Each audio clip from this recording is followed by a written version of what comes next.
Well, good day, everybody. We're back again. Principal Clement here in our GMS studio. You see, we continue to upgrade. Got some upgrades behind me. And thank you to Mr. Rolston for putting this together. Definitely want to update you on certain announcements that's coming through. So I'll be with you for a couple of moments. And once again, you can always check this out in our GMS YouTube page about what we're going to show, these announcements and things of that nature. Forgive me if I look down because I want to make sure I have my notes here with you. But I just want to give you a couple of announcements that we have coming up for this week. First, on our GMS Dashboard, remember to check out our GMS YouTube page.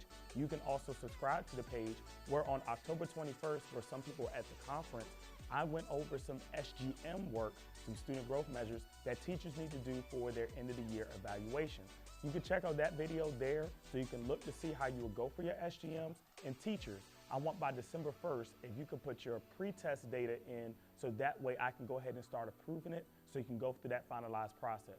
Once again, check that out on our GMS YouTube page, and it's on within our dashboard. And once again, it's a live action of what you saw that I did for the teachers that were here, how we went through and showed how you do your SGMs. Next, I want to thank you for your support as I'm going to be out for the next couple of days. Got invited to a conference in San Diego to represent our homeless student program that we have here. We have an exclusive program for our county where we definitely want to make sure we provide support for those homeless students and what supports and structures and systems we can have for the success of those students, both in their home life as well as they're in school. I want to give a shout out to PBIS, the 8th grade committee, as well as SGA. I know they put together the Spirit Week in different forms of fashion, so different activities from the pep rally to the dance. SGA is coming up with the movie night. That's going to be very exciting to see soon. So once again, stay tuned for all those activities that we're bringing back to normalcy that we had prior to the pandemic that we're getting used to once again back into the school. Of course, we want to thank Ms. Young Mason, Ms. Wareman, Ms. Johnson, and all the rest of the PBIS team in their work with that. And lastly, November is the beginning of testing season. We're right around the corner.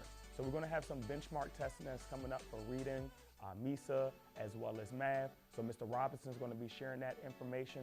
We also got election season coming up. So November 8th, that's the day that is the day for voting for elections. So be on the lookout for that. And lastly, I want to give you a little sneak peek. Not a lot of people knew this, but earlier this year in 2022 in April, which was last school year, during spring break, I took a trip. When I took a trip, I actually got invited to film on a TV show. So if you ever watched the show Family Reunion on Netflix, it debuted today for season 3, or also known as part 5. Well, you'll see somebody that you'll get a chance to recognize in episode 5. So check that out. Let's see if you recognize anybody about the middle of the episode. See if you see anybody that you know. But once again, I hope everybody is doing well. Thank you so much for joining us today, and we'll see you next time.